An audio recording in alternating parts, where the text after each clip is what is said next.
Les principaux modèles de communication. Ou les grandes théories de la communication. L'histoire des théories de la communication remonte au début des années 1940. À l'époque, une relation commence à s'établir entre les hommes et les machines et les théories ont pour but de structurer cette relation. De nombreux théoriciens de la communication ont cherché à conceptualiser ce qu'est un modèle de communication. Sans tomber dans l'exhaustivité, tant les modèles sont nombreux et complémentaires, nous aborderons les modèles les plus repris dans les manuels de communication.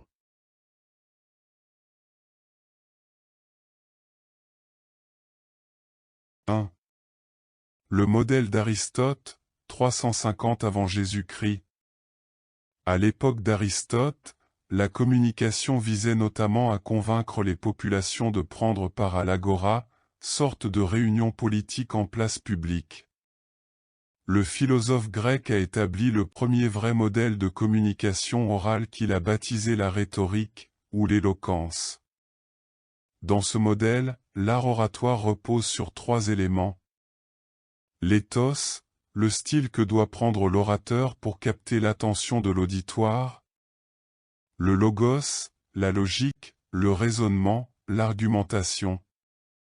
Le pathos, la sensibilité de l'auditoire. La communication selon Aristote repose donc sur une forte charge émotionnelle, l'auditoire doit être séduit ou charmé sinon il fermera la communication. En fait, dans le modèle d'Aristote, c'est celui qui est en bout de chaîne, le récepteur, qui détermine l'objet et la fin de la communication. Si l'objet ne lui convient pas, il mettra un terme à la relation. Il est, somme toute, l'élément majeur du processus de communication.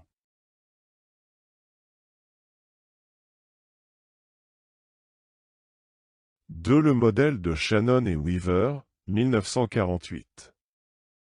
Shannon était ingénieur, Weaver un philosophe et tous deux se sont intéressés à la question de la transmission télégraphique. En l'occurrence, un signal émis par une source est devant atteindre une cible mais régulièrement brouillé par toutes sortes de phénomènes externes.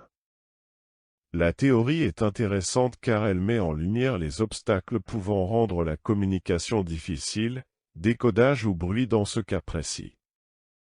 On regrette en revanche qu'elle ne se fonde que sur des messages simples en ignorant la pluralité des récepteurs, les éléments psychologiques et les interactions entre l'émetteur et le destinataire. Il s'agit d'un modèle linéaire simple dans lequel la communication est réduite à sa plus simple expression, c'est aussi le premier schéma moderne de la communication. L'émetteur, source, envoie un message codé à un récepteur, destinataire, qui le décode dans un contexte parasité par des bruits extérieurs. C'est aussi un des premiers modèles qui accorde une importance fondamentale au feedback.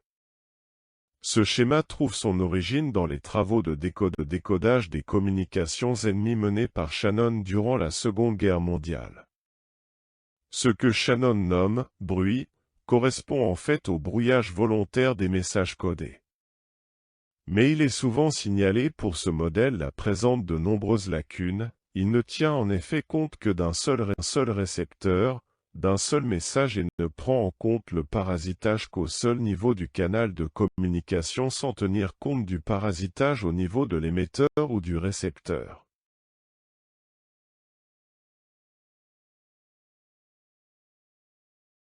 Le modèle de Lasswell, 1948. Le chercheur Harold Dwight Lasswell fut l'un des premiers à s'intéresser à la communication de masse. Selon sa théorie, toute action de communication repose fondamentalement sur 5 points principaux. Qui ou l'étude des organismes émetteurs et de leur motivation. Quoi ou l'identité visuelle, le contenu du message. Par quel canal ou les techniques utilisées pour diffuser ce message précis. À qui ou le public visé, âge, sexe. Quel effet ou l'impact du message sur les interlocuteurs visés.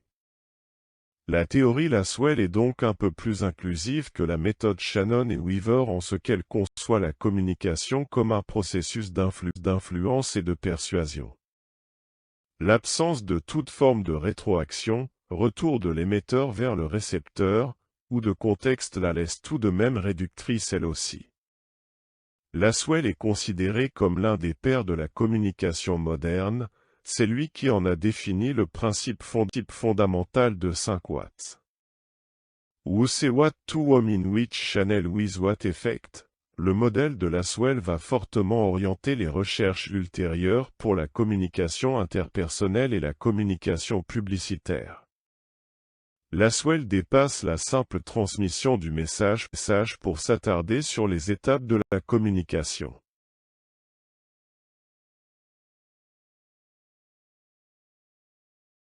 Le modèle de Palo Alto, 1950. L'école de Palo Alto fait référence à un groupe de chercheurs ayant combiné leurs disciplines respectives pour travailler ensemble sur les théories de la communication et de la relation entre les individus. Les concepts essentiels proposés par ce modèle incluent notamment les idées suivantes. La communication est une activité sociale permanente, essentielle au renouvellement de la culture. Elle n'est pas seulement verbale, le comportement et la position du corps entrent également en jeu. La communication n'est pas toujours intentionnelle, dans le sens où elle se fait en permanence de manière consciente ou non. C'est également ici qu'apparaît pour la première fois la notion de feedback ou de rétroaction. Qu'il soit positif ou négatif, il fait référence à la réaction de l'interlocuteur face au message et a permis aux chercheurs de s'écarter d'une vision autrefois linéaire de la communication.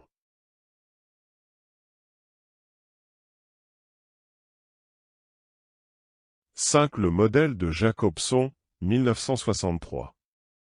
Linguiste de métier et réputé pour cela, Jacobson repose le modèle sur une vision linguistique de la communication. Jacobson intègre les différentes fonctions du langage dans le processus de communication. Il distingue 6 fonctions du langage. Les 6 fonctions du langage de Jacobson.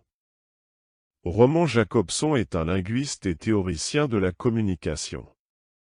Son modèle a cherché à englober les différents facteurs intervenant à chaque situation. On y retrouve ainsi. Expressive, le message est centré sur l'émetteur. Conative, le message est centré sur le récepteur. Fatigue, qui sert à mettre en place et à maintenir la communication. Allô, vous m'entendez?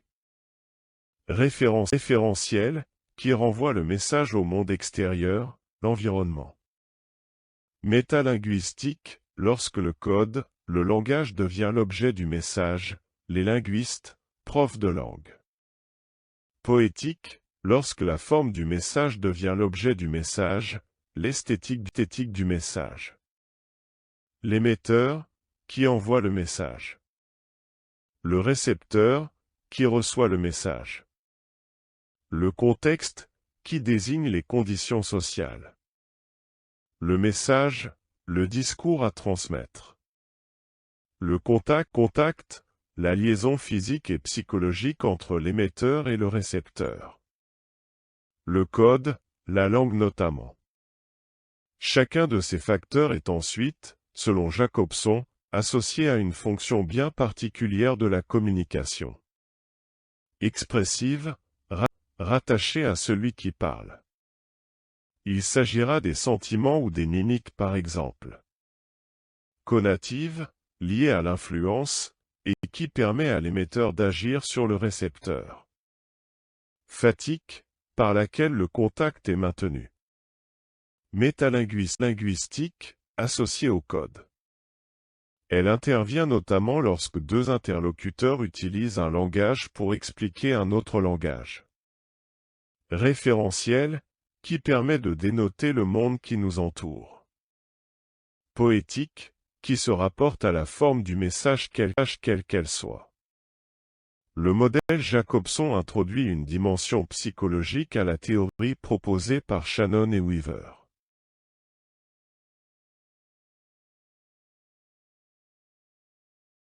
Autre modèle intéressant. Le modèle de Wiener, 1948. Le modèle de Newcomb, 1953. Le modèle de Gerbney, 1956. Le modèle de Berlot, 1960. Le modèle de Schramm, 1961. Le modèle de Riley, 1965. Autre modèle plus récent. Le modèle issu de la réseautique informatique. Le modèle marketing.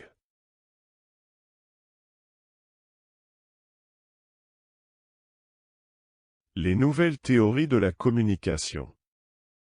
Les premières théories ont toutes eu tendance à minimiser la place du récepteur.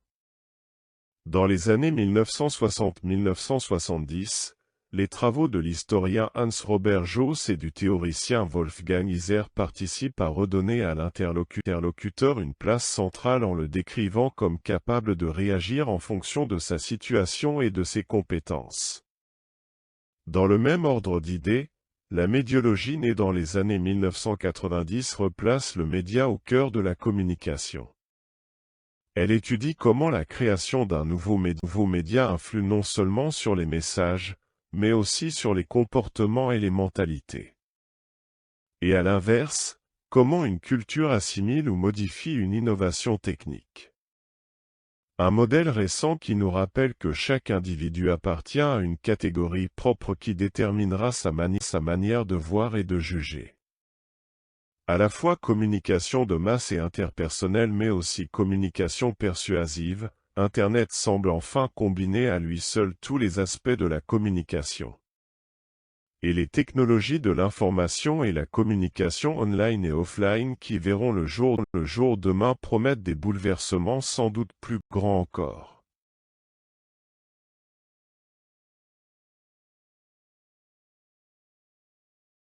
Les différents types de communication.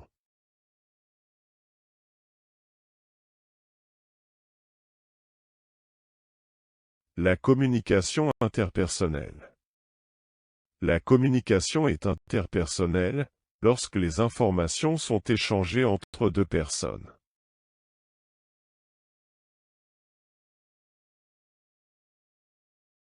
La communication de groupe.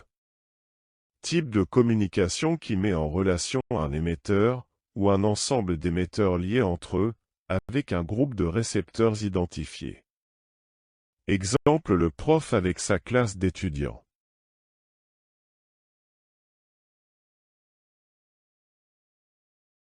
La communication de masse.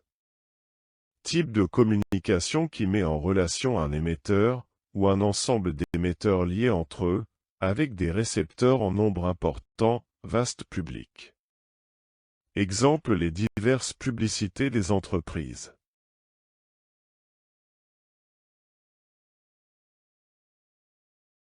Schéma global des communications. Interpersonnel. De groupe. Et de masse.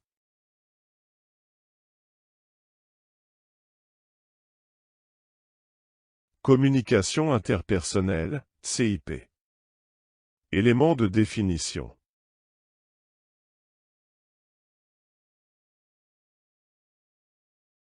La communication interpersonnelle est un processus naturel entre deux personnes. Quoi qu'il se passe entre deux personnes, il y a toujours communication.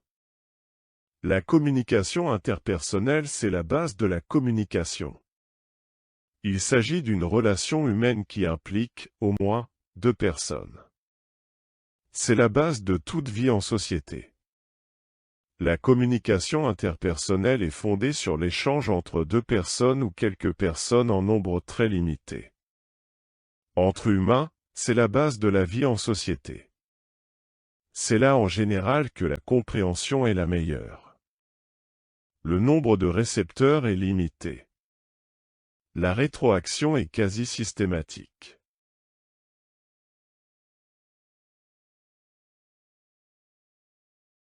Le modèle de la communication interpersonnelle. Schématiquement, c'est le modèle de communication le plus simple qui s'applique à la CIP. Un émetteur, un message, un canal de communication, un récepteur, une rétroaction, feedback. Avec les limites et les restrictions que cela impose comme le nombre étroit d'émetteurs.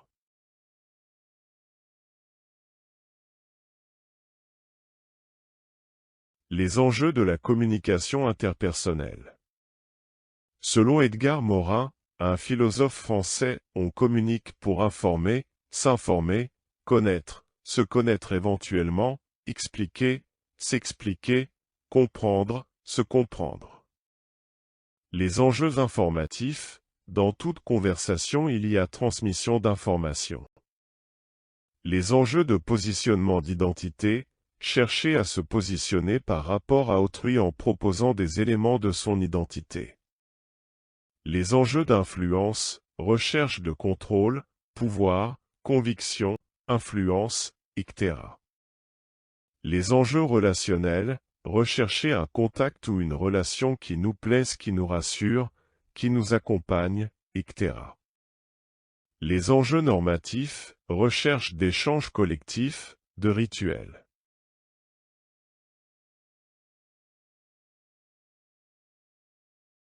Les facteurs d'une communication interpersonnelle.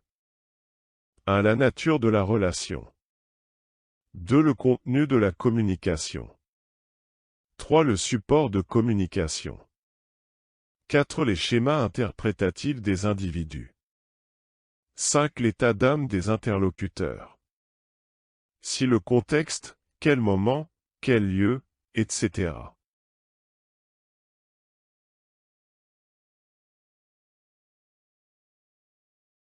Merci pour votre attention.